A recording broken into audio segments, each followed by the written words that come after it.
Yeah, it's horrible. It's horrible.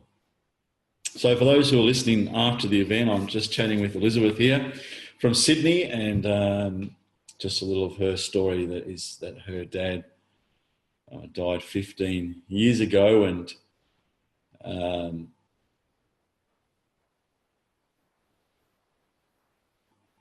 and we're given the horrible advice that many people give, which is to just get over it.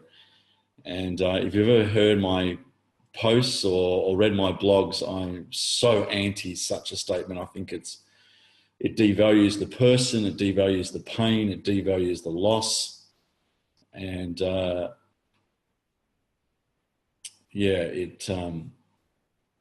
it's just such a horrible statement to make to anybody. It sort of indicates the whole idea of just get over it. It indicates this idea that you wanted to be under it in the first place, that somehow, this was a choice that you had, or that you just want to hang out there. But it's not like that. It's so not like that. And grief is very individual. It's a very important part of loss, actually. And loss doesn't go away.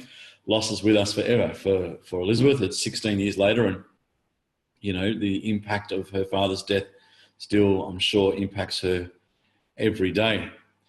And so it's tough. It really is tough. So as you come into the Christmas season, and one of the great questions or important questions I'm asked all the time is, how do people handle it?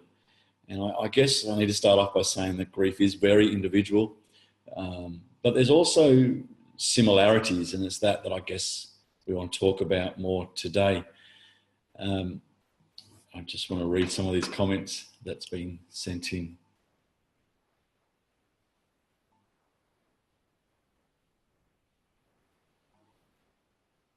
Yeah.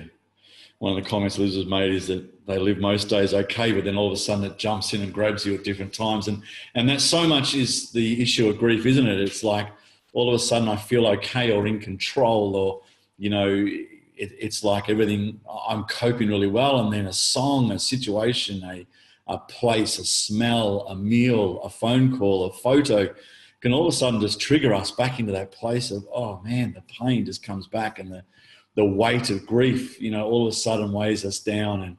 And it's like, why has this come back? Why now? Why today? And, for those of you who may be at the very beginning of your grief journey, I guess hearing from Elizabeth 16 years down the track, I wanted to say that the fact that things come up for you now is really natural. And if you're thinking that it's going to go away after a few months or a few years, then that's probably not realistic. It was really interesting. I was doing an interview with a lady in New York just a few weeks ago, and we were talking about the Christmas season coming up and the holidays, and I talked about that, which I'm going to do shortly here. And she asked me my story on where it all began for me. And so I just retold the story of when I was 15 and my, really close friend and band member, Simon, he actually took his own life and died.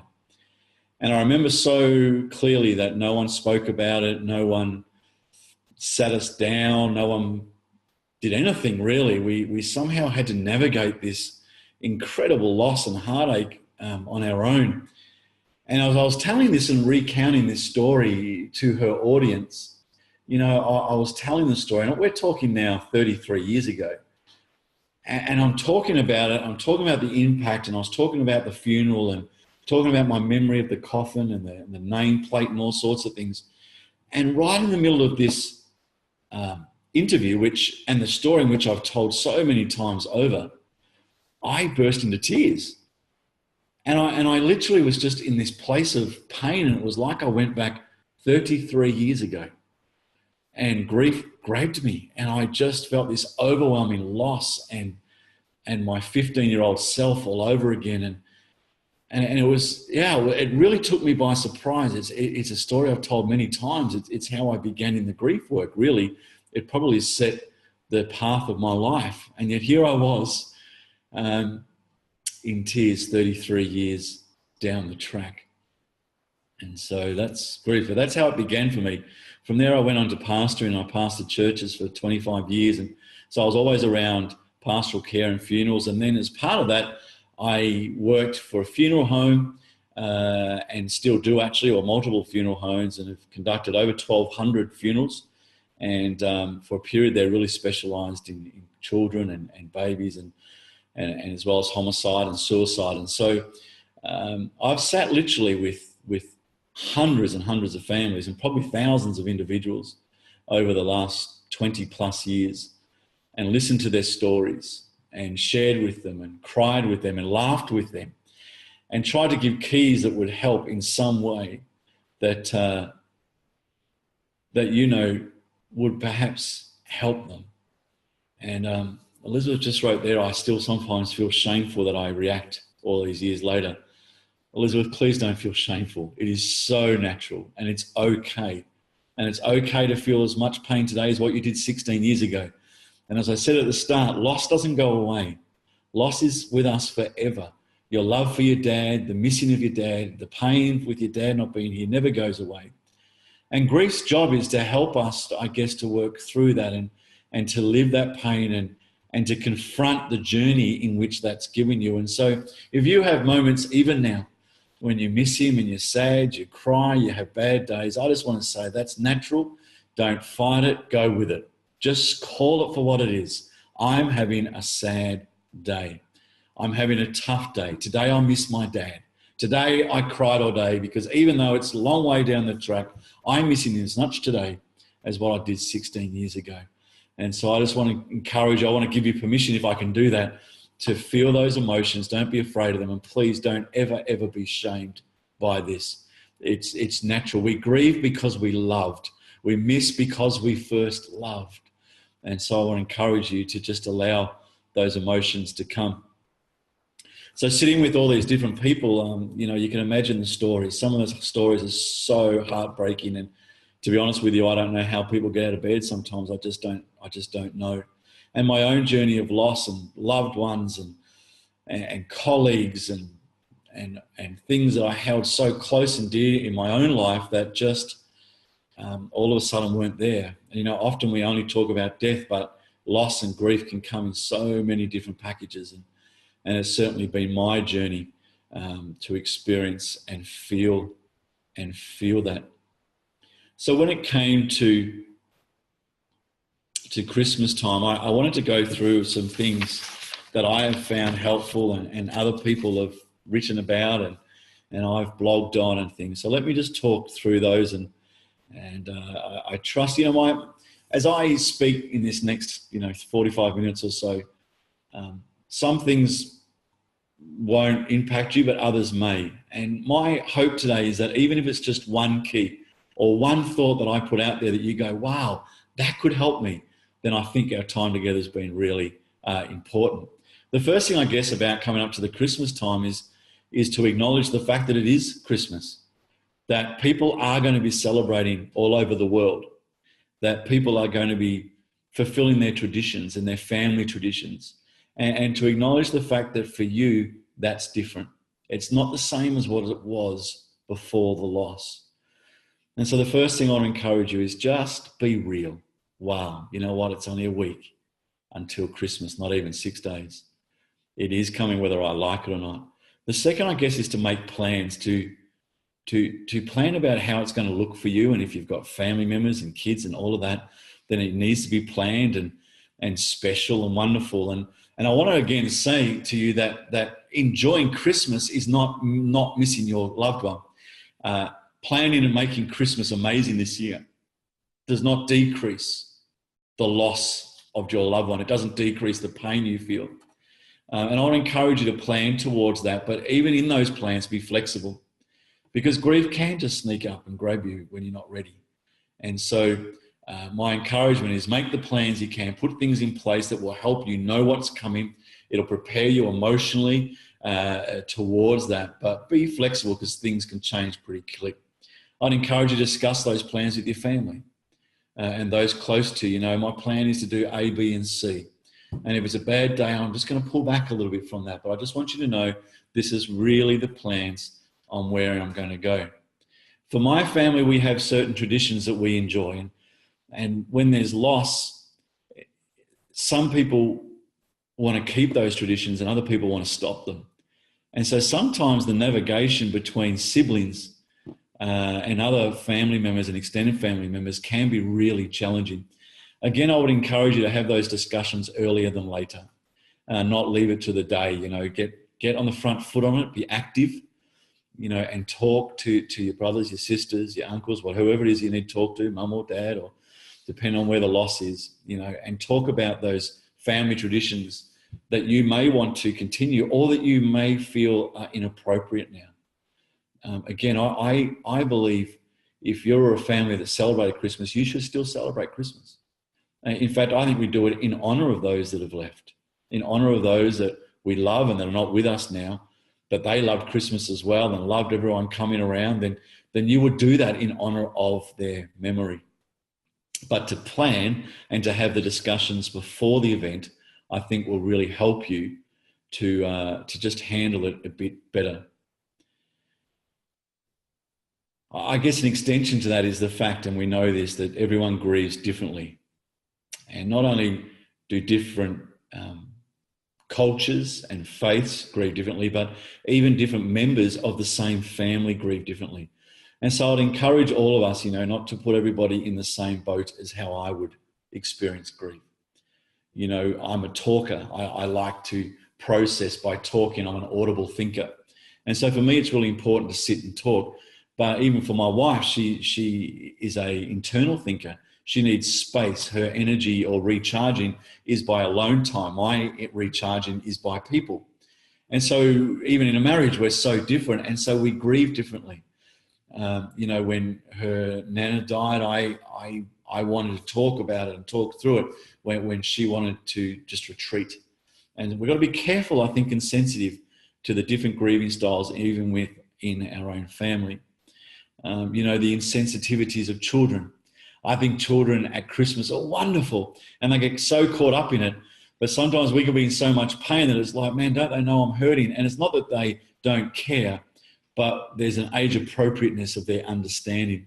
And so again, being prepared for that, thinking about that now, 6 days out, you know, this Christmas, the kids are going to be this, the nephews and the nieces, they're going to be excited and that's going to happen. I know it's going to, how am I going to handle that? How am I going to put myself in a position to best handle what I know is going to happen? And to not pretend or hope it doesn't. You know, often it's like, I hope people are just quiet. Well, they potentially won't be. Then again, if the loss is in the last few days, maybe everyone will be silent. Well, how are you going to handle that? How are you going to handle it if everyone comes over to your house and it's only a week, a month, even a year since the loss of, say, granddad, your dad, your kid's grandpa, and people are quiet? I want to encourage you to think about that. Picture the scenario and how would you best handle that?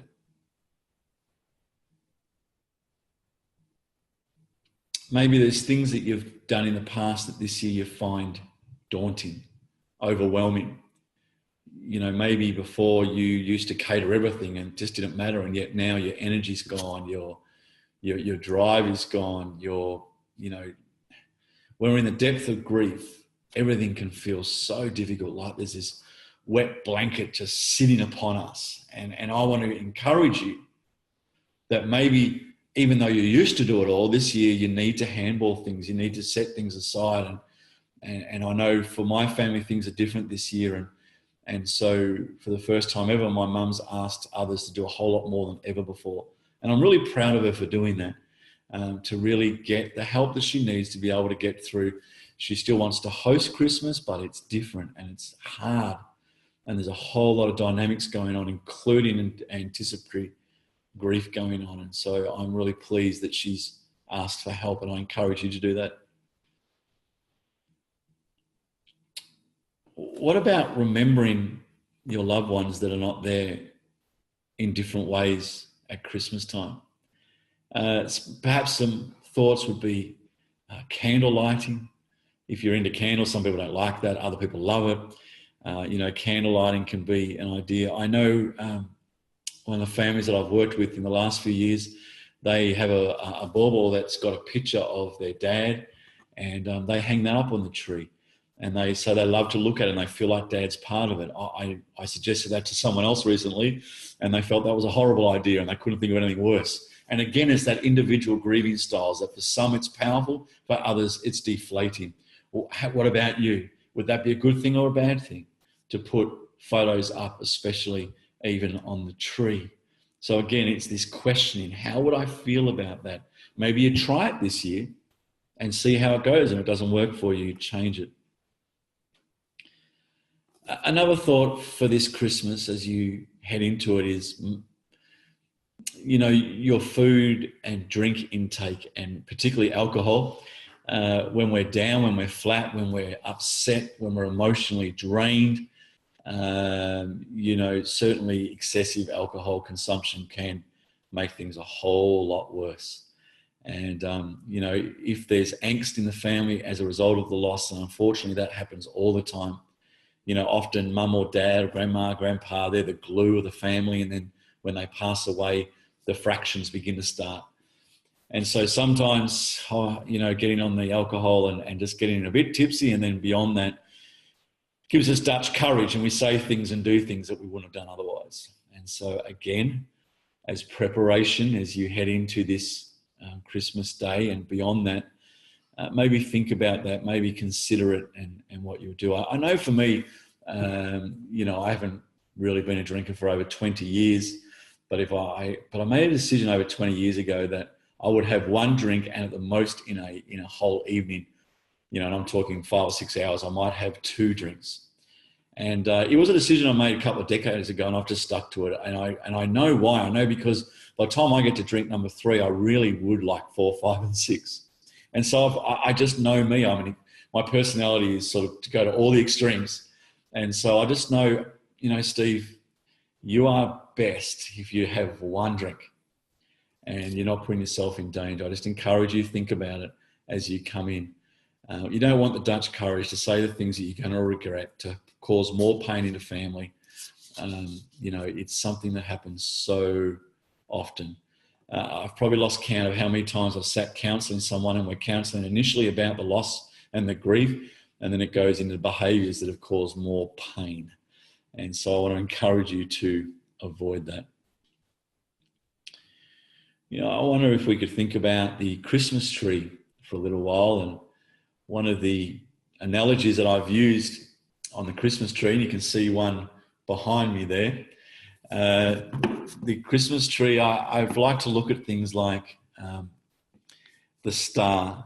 The star for me,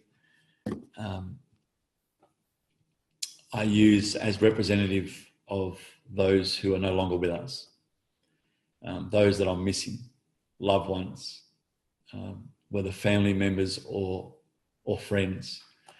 And I like to think of them being in heaven and looking down upon us and taking pleasure and joy in the fact that we're enjoying Christmas time. The fact that we're exchanging gifts and having a meal together, that the family's together as much as we can be. Often we're split up because we're a large family. But I just love the idea that star represents our loved ones up there in heaven. I think there's a Bible scripture that comes to mind that says there's a cloud of witnesses watching us run our race. And I love the imagery of that, a cloud of witnesses, loved ones watching, observing what we're doing, how we're handling ourselves, cheering us on, believing in us, wanting the best for us.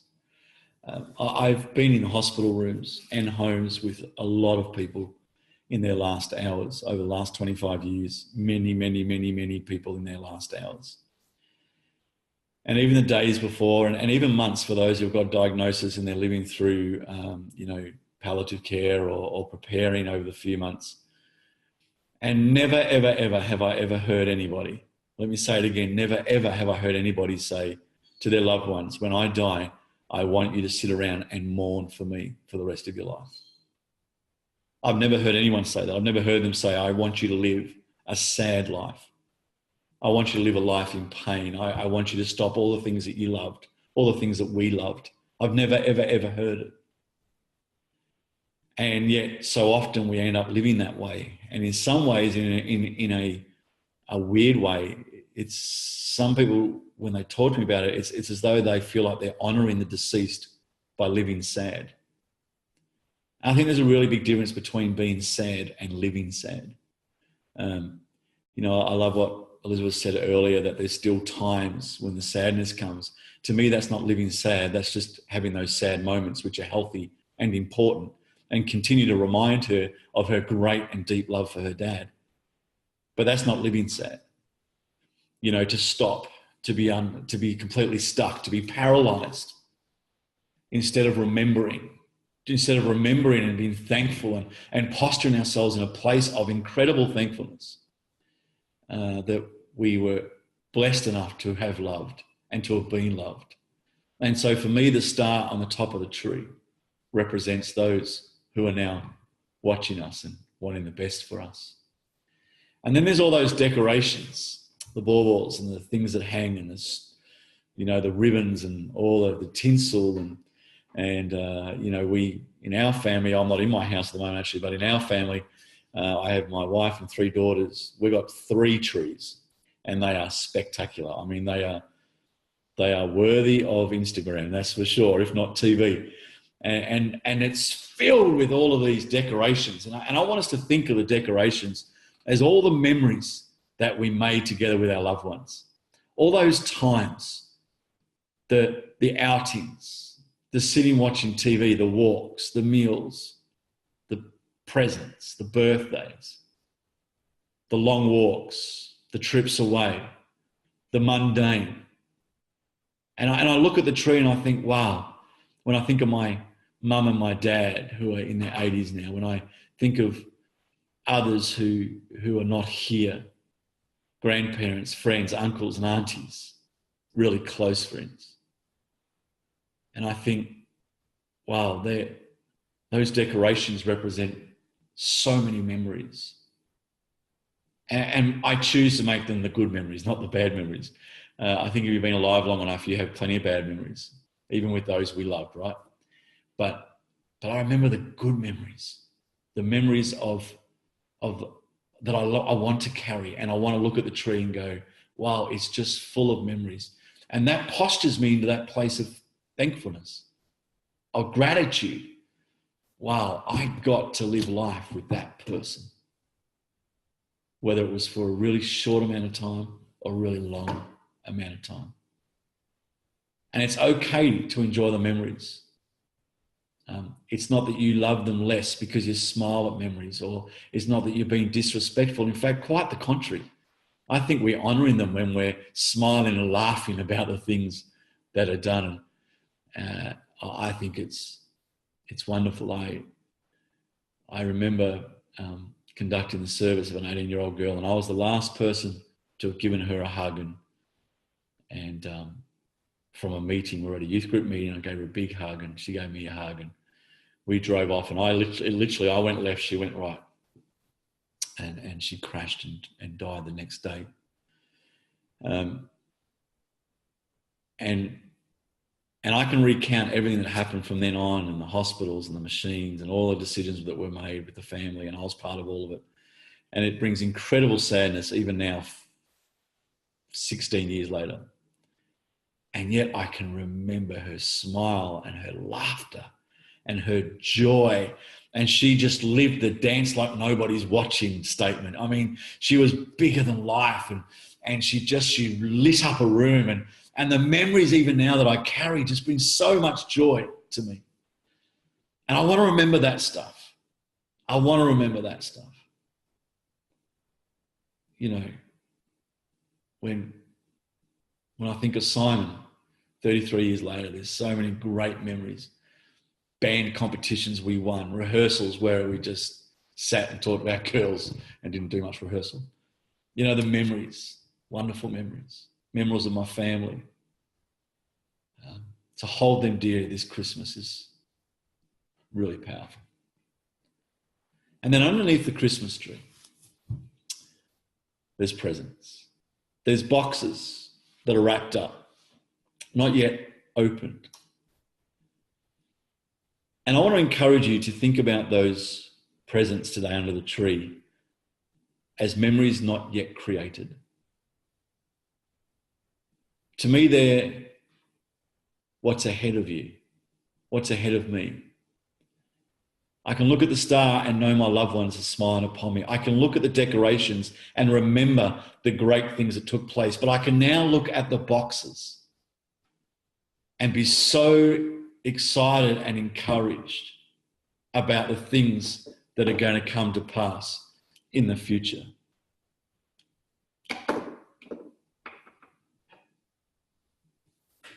The memories that are going to be made, not because we wanted to make them without our loved ones.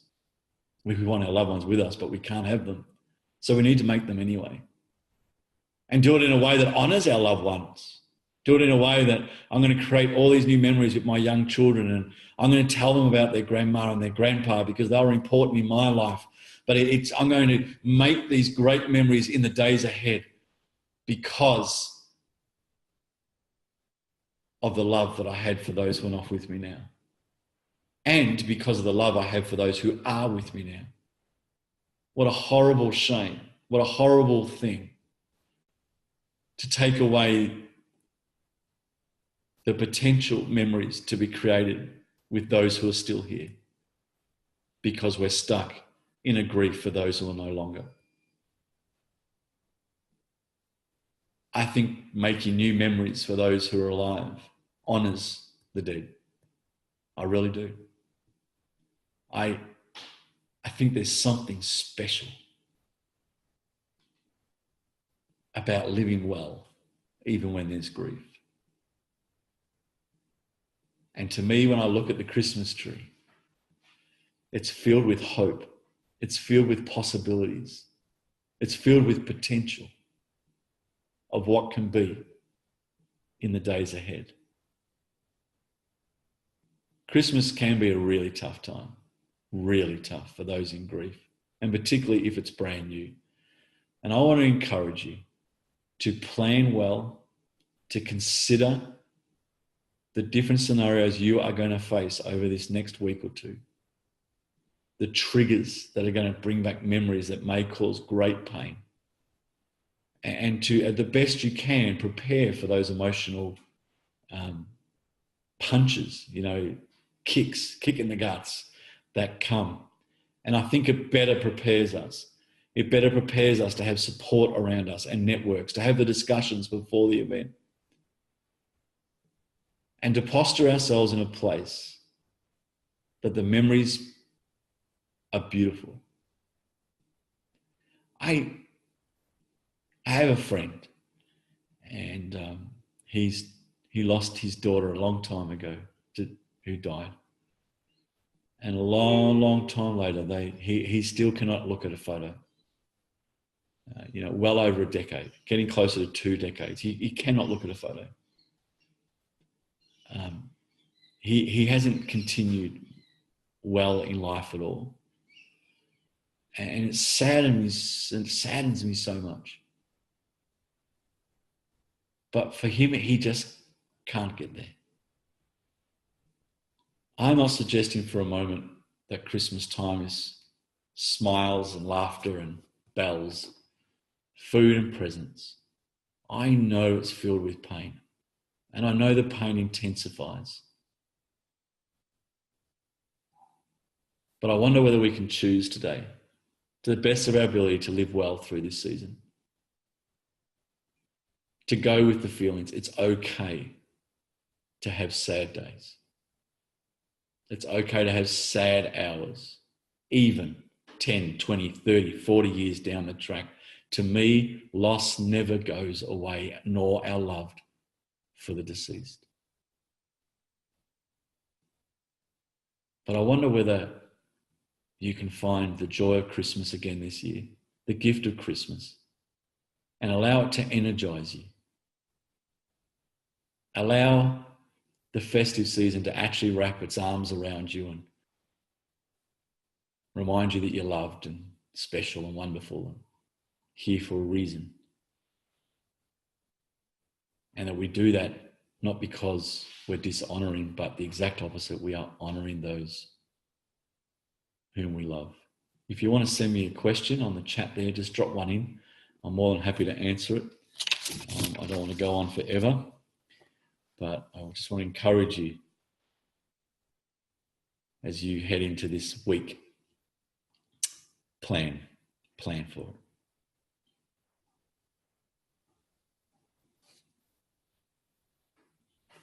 Okay.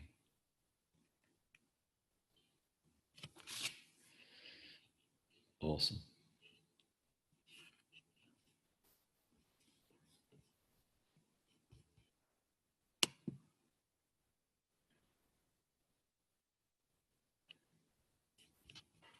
Got to put my glasses on so I can actually read.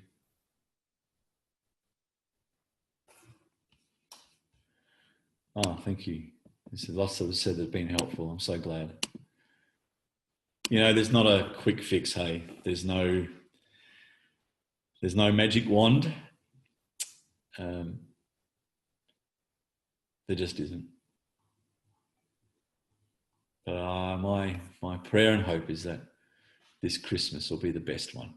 Not the worst, but the best.